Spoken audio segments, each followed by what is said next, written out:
All right. Well, again, thank you for joining us today. We are going to talk about two things. I think this is the time when I start seeing a lot of patients who hit the donut hole, who are struggling with the cost of medications. And that's why we wanted to talk about cost and how to make diabetes more affordable. So this is a key topic. And then, of course, Thanksgiving is right around the corner. So let's talk a little bit about how to eat mindfully this Thanksgiving. All right, questions. And I love the interaction that happens here. So please, of course, answer these questions. How many US healthcare dollars get spent on diagnosed diabetes per year? So make a choice and we'll see what you say.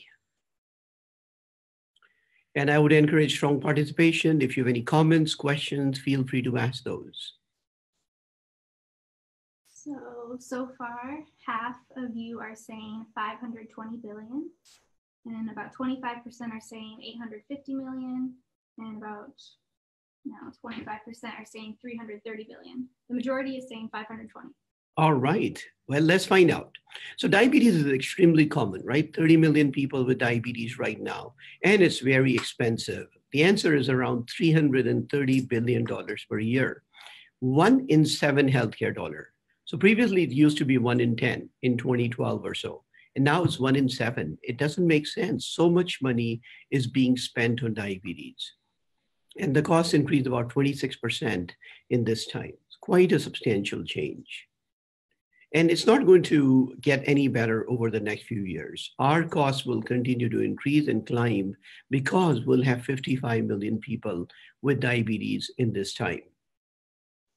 Now, that's the cost for the nation. But let's talk about what does it mean to me as an individual with diabetes. It actually means a lot. So average, and this is average across the nation of those 30 million people, is $9,600. Well, what is it for a normal person? Normal person is about 2.3 times less. So patients with diabetes spend almost 2.5 times higher than people without diabetes. And in absolute numbers, when we think of the lifetime cost of somebody diagnosed between 25 to 45 years age, it's $130,000 lifetime cost of type 2 diabetes per person. Very, very expensive disease, and you all definitely see it. So how do we reduce this cost? Well, to answer that question, it would be worthwhile to know what leads to this high cost. Is it the medications for diabetes, medications that treat the complications, hospitalizations, or seeing people like me, the doctor's office visit? So take a poll.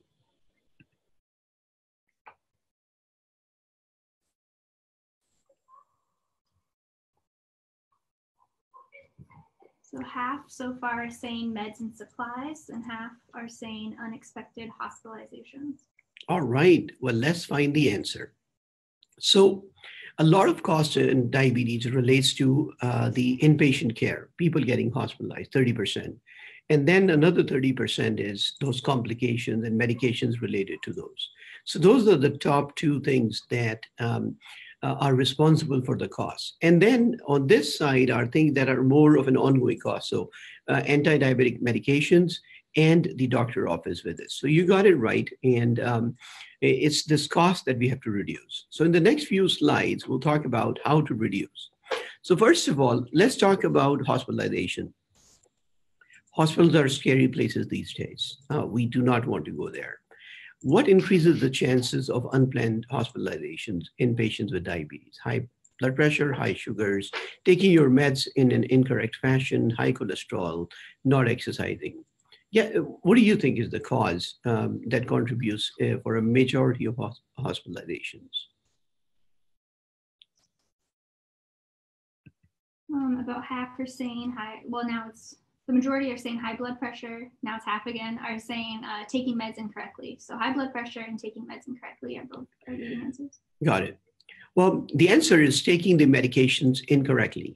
So when people do not take medication incorrectly, that can lead to higher hospitalization. And I see this all the time, people going in with the wrong doses of insulin and not taking a certain medication. So that costs about $100 billion each year. So how to reduce costs is by taking your medications. proper med list. Be very diligent about maintaining that med list. Have the med list available with you all the time. And the best way to do that now is on your smartphone. See your doctor regularly. I think we recommend every 3 months if you have trouble with control. You could go every 6 months if you have been very well controlled. My personal style is if you are above the goal, I'll see you every 3 months. If you are reaching that goal of 7 or 6.5, consistently over time, I might move you to every 4 months and rarely to every 6 months. But bottom line is at least 2 to 4 times a year. And then if your A1C is 8 and 9, then I start seeing you every 6 weeks and even monthly. All right, see your doctor based on your control. Maintain a healthy lifestyle. And I'll talk more about this, but it's very important to have a healthy lifestyle. All right. And if there are any questions, feel free to type those. So now how to reduce cost of meters and supplies. This is another key thing. Every single week I get these requests. Hey, can I get these strips instead of once a day for Medicare? Can I get twice a day? And Medicare has very strict rules around this. So I think the new thing I just want people to be aware of. I'm not promoting one product over the other. I'm just saying there are some other options. Apart from the usual big meter companies Walmart has rely on.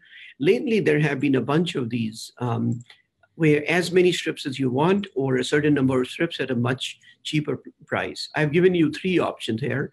For example, One Drop, My Sugar, and Livongo. So based on the number of strips you are using each month, you could decide one or the other. So again, there's a way to shop around and get your strips. Amazon very recently came up with their meters, $23 or $12.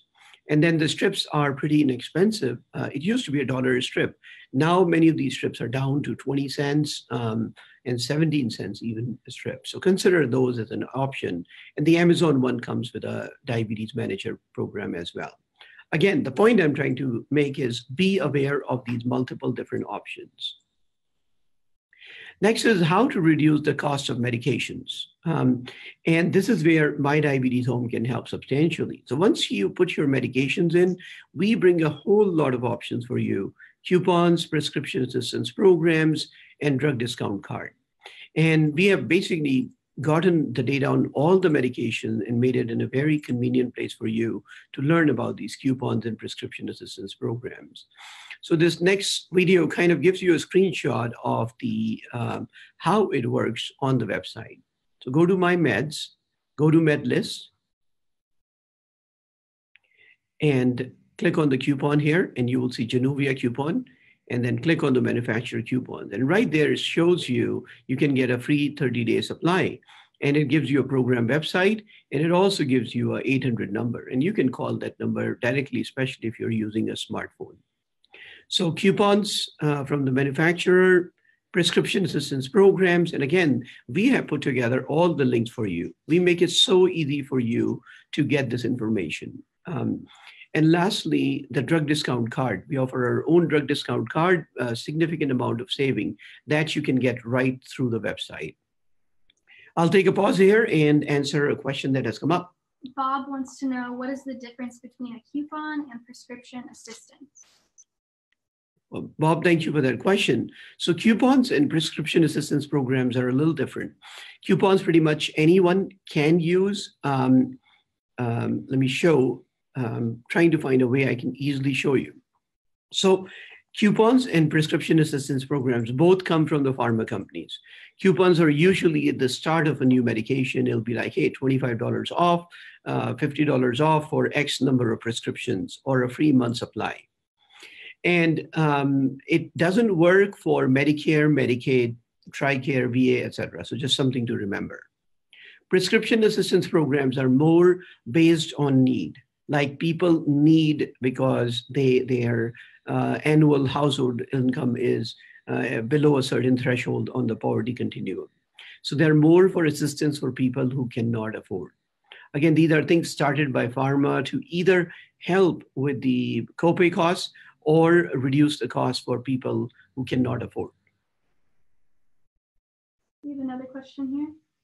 With Medicare insurance, some of the coupons are not accepted by the pharmacy dispenser. What can we do in such situation? So the question is, some of the coupons do not work for Medicare, and that is correct. And that is definitely a challenge. There isn't a way around it. I'll share shop around. Many times, many generic medications, they will be cheaper if you pay out of pocket versus you use your insurance. Shop at different pharmacies, local as well as the mail order pharmacies, and see what cost you get. But unfortunately, these coupons do not work for patients on Medicare and Medicaid, the government-sponsored organization. And that's kind of the law, so can't do too much about that. Great questions. I think these are very important questions, and I see this every single day in our practice. Patients struggle. Do I buy this or do I buy groceries? Do I pay rent or electricity? So, and then drug discount card can be used as well if you are paying out of pocket. So try to use this and see if you will get cheaper options with this. All right, one of the medications in diabetes. So first we talked about hospitalization, second meds. In meds, one of the key costs is insulin. So how many of you are on insulin? Just type in yes or no in the chat box. I'm just curious. A lot of my patients are on insulin, and it's very frustrating to see that the cost of insulin has tripled between 2002 and 2013. That just is way more than anyone would expect. What can you do? Well, first of all, know your formulary. There are a number of these generic, but we call them biosimilar insulin that have come out. So find if your insurance covers biosimilar insulins better, and switch, but switch with the help of your doctor. The other thing you can do is there were these older insulin, NPH and regular insulin, that are still out in the market. A vial of each one of these may cost $24 at Walmart, for example. You could consider using those, but understand that they do not mimic our natural insulin action as well. So just do it with caution, with close supervision from your doctor. So that's about medications. All right.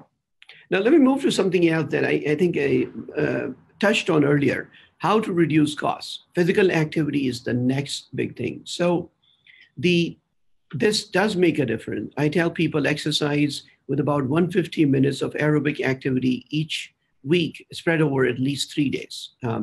So that's the aerobic activity. And then do anaerobic activity, the weight and the resistance training and the stretching. And do that about 2 days a week.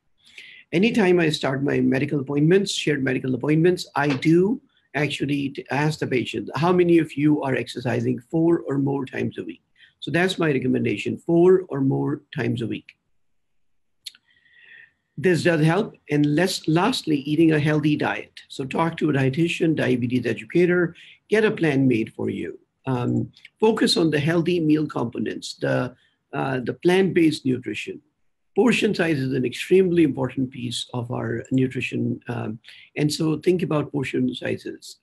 We'll talk about mindful eating in a moment. And of course, carb counting. Some of you submitted questions on carb counting. We'll talk about that in a moment as well.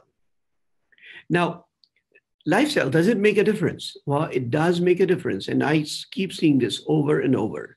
This is just from this week. I saw a lady, I'll call her Linda.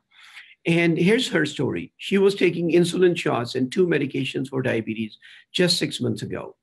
And cost was a huge thing for her. She had just retired. She was very concerned about the cost of insulin and meds. So she finally had it, and she said, I'm going to get a healthy lifestyle. And she focused on a plant-based diet. And with that diet, I just saw her this week, and she had lost 20 pounds in the last 6 months. That's quite remarkable. And I was so happy, and we clapped for her, all of us. Right now, she's just on metformin only. So of course, she's not taking the insulin, the other medication. So she reduced her costs. So this is kind of a big deal. If you follow the healthy lifestyle, it really can help reduce the cost of your medications. And of course, reduces hospitalizations and complications. So that's kind of the big message, work on the lifestyle. And she feels very good. She was happy. She says, I feel so good. One other option for reducing costs, this is not often talked about. I do a lot of clinical research. So the other thing to think about is clinical research. And in this, what does the patient get? They get the free study medication, they get the glucose meter, strips, lancets, free lab, free care. Also, many centers would offer a patient stipend. But above all, it leads to improved health outcomes. So many patients have said, because you hold me accountable, you look at my sugars, I do much better while I'm in research. So explore local options. All right, so that's kind of the summary of what I want to talk about in reducing costs. Again, diabetes is very expensive, $9,600 a year, 2.3 times the cost of someone else. How do we reduce the cost? How do we reduce the cost? How can we reduce hospitalization, cost of medications, cost of insulin? So hopefully these are tips that you can start using right away. Again, as a reminder, you can type in your questions. Please let us know what questions come to mind. All right, then moving to a more exciting topic at this point, eating mindfully this Thanksgiving. Again, we discussed this. I see patients after Thanksgiving and after Christmas, and they say, oh, what is that there? Well, that's the Thanksgiving. Or I had an extra pie the day after Thanksgiving. So how do we handle Thanksgiving? It's a great time of the year, spending time with family and friends. So how do we navigate this better with our diabetes?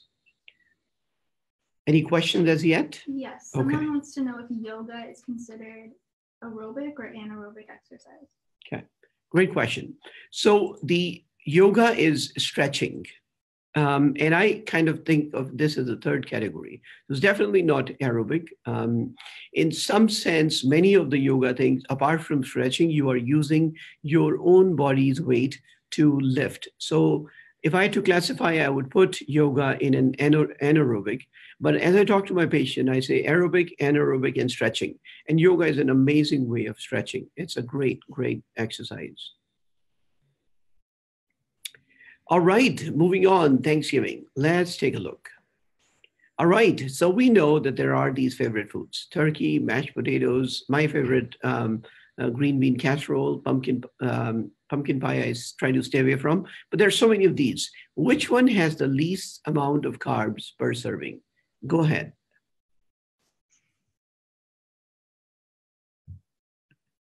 Few people are saying green bean casserole. Oh, now it's half and half. Half are saying green bean casserole and half are saying turkey. All right. We will find the answer in the next screen. And all right, so when we think of different components, what I wanted to do is share per serving. Remember, serving size will be different for each of these foods. So turkey with gravy is the right answer. It is pretty much protein and of course some fat the way you cook it, but carbs are very, very low. All right, mashed potatoes, 19 grams per serving.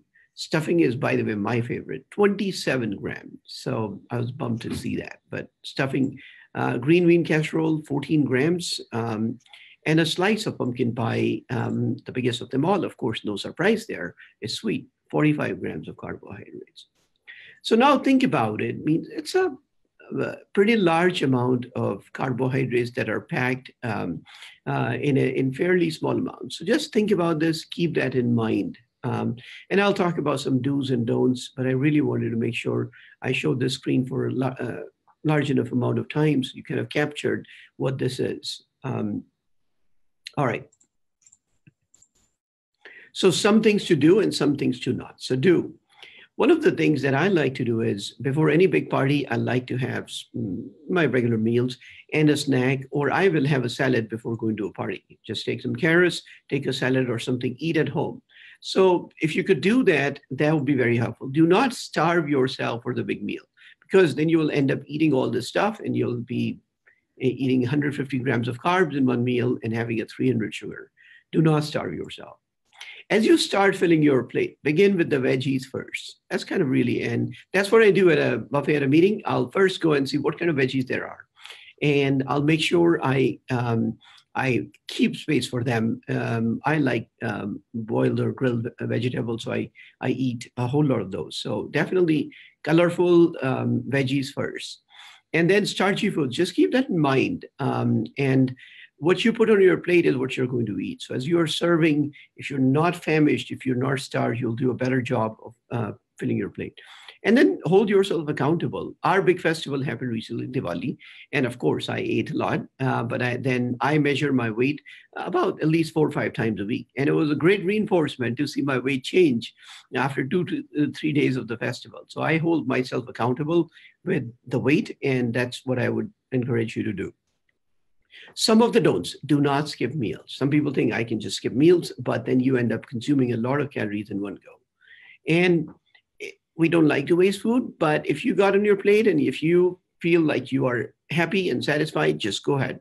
Do not feel obligated to finish everything on your plate.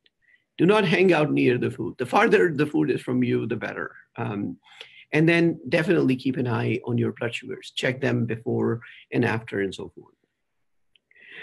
All right, from Jocelyn, we also collected some tips from them about healthier cooking this holiday season. Cooking spray, that's very little oil, olive or canola instead of butter. So that's one thing I would recommend. Grill, broil, or bake instead of frying. I've taken to grilling a lot of veggies and I'm really enjoying that. And frying is probably the worst way of making food. Chicken turkeys, remove the skin. That will help substantially. Trim the fat off the meat before cooking. And limit the salt use.